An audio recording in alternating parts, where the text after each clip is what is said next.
invented something called the National Security State event, the CIA. We would be at war with somebody, hot or cold, for all time was the way it was set up.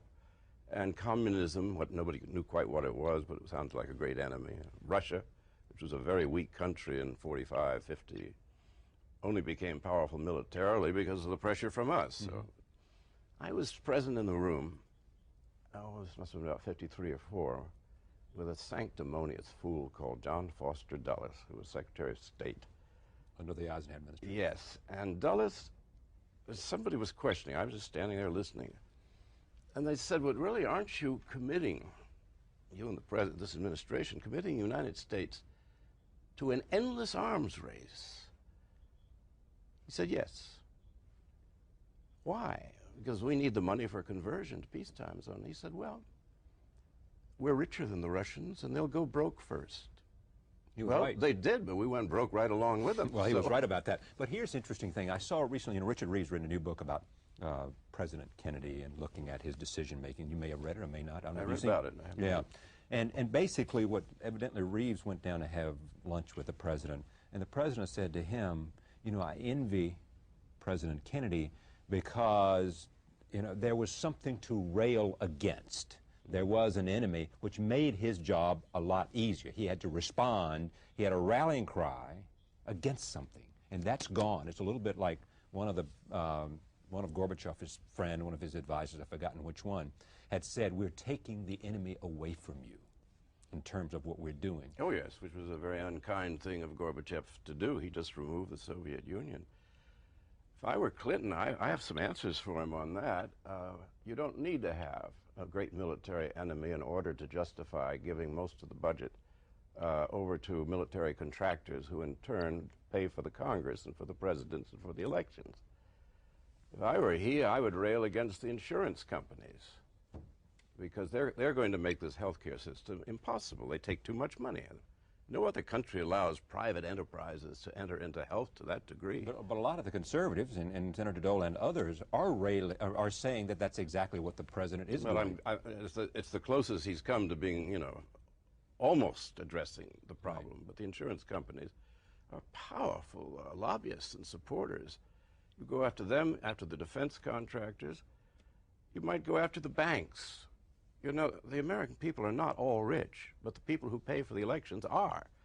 So any president, whatever party he calls himself, or liberal, conservative, he has to appeal to the 1% that owns the country. Now, there's 99% that don't have much money or no money. They're the ones, half of them never vote in the elections because they know it's pointless. They're not stupid. They know it's rigged. I think the first president who would address himself to the people at large, I am here to serve you. They even called labor a special interest. Now that was a word we used to reserve for John D. Rockefeller and the Trilateral Commission. A special interest, the American worker. Yeah, I'd represent them. But you know better than I do that there is a difference between labor unions and the amount of money they have to influence and the American labor. I mean, there's a difference in the members of labor and the labor. That is a big self-perpetuating myth. We have, I think it's only 24% of the American workforce is unionized. That's the smallest of any industrial country in the world.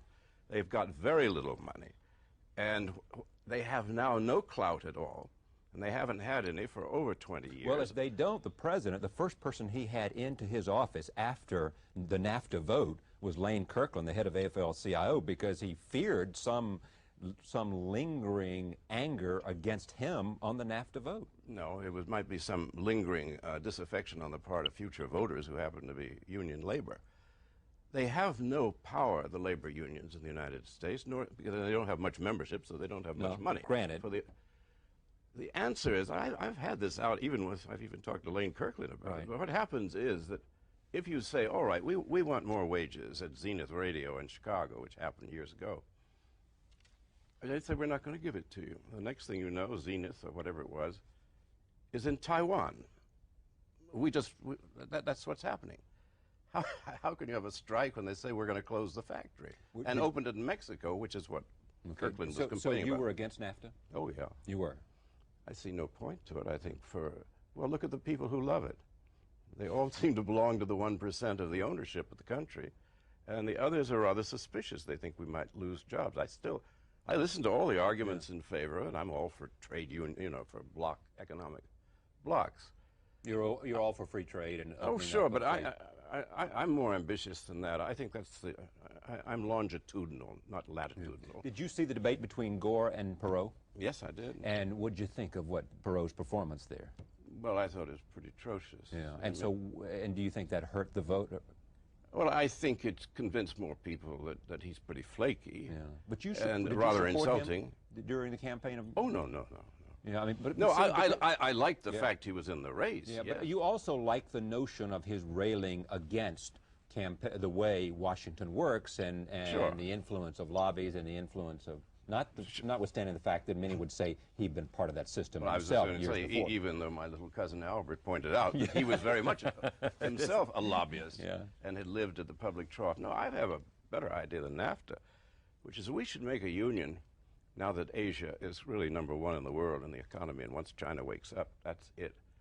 That we should form a union of Canada, Russia, Western Europe, United States, the northern tier. Right. I'd go that way rather than south. You mean a trade union in terms of an economic bloc, right? Which would not necessarily protect is a bad verb, but it would maintain ourselves against the very cheap labor and the millions and billions of people. In Southeast Asia is now #1. They will be superseded then by China in the next century.